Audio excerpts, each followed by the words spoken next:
Hello बच्चों, let's see the question. The question say which of the following writ or order is passed by the Supreme Court or High Court to ascertain the validity of a person to a certain post. Option A habeas corpus, option B prohibition, option C quo warranto, option B mandamus.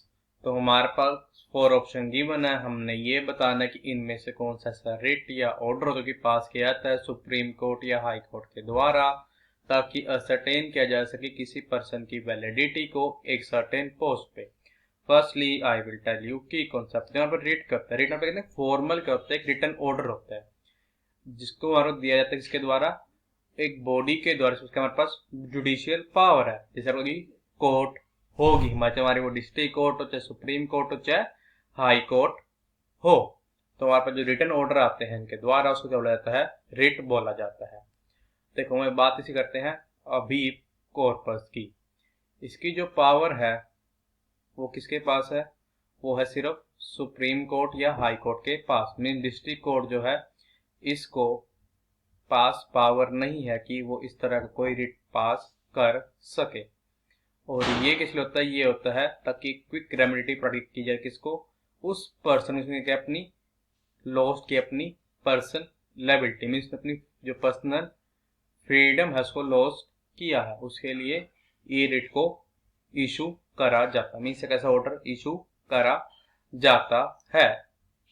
अब मैं पे बात इसी करते हैं provision की। देखो ये एक रिट होती है जिसको इशू किया जाता है हायर कोर्ट के द्वारा, किसको, लोअर कोर्ट को।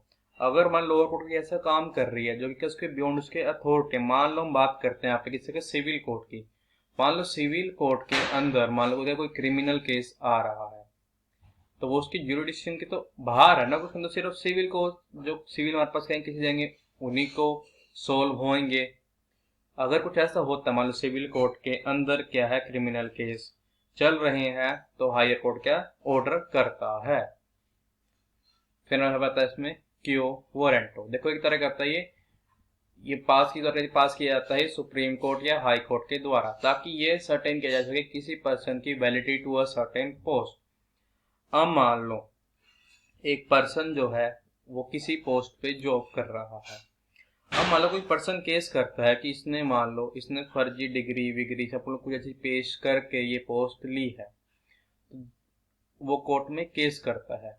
तो जो हाई कोर्ट या सुप्रीम कोर्ट क्या है, ये रिट इशू करता है जिसमें उसकी वैलिडिटी को चेक किया जाएगी या पर्सन उस पोस्ट के लिए वैलिड है या नहीं है।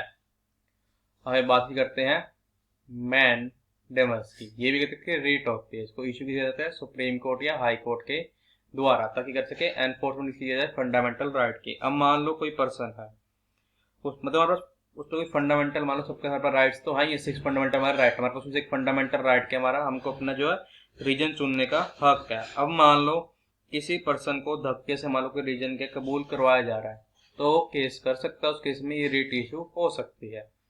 तो देखो अगर हम इसका यूज करने पे क्या आ जाएगा कि ये जो हमारा ऑप्शन सी है ये करेक्ट ऑप्शन है। So the final answer is option C is our correct option. I hope you understood it well. All the best, thank you.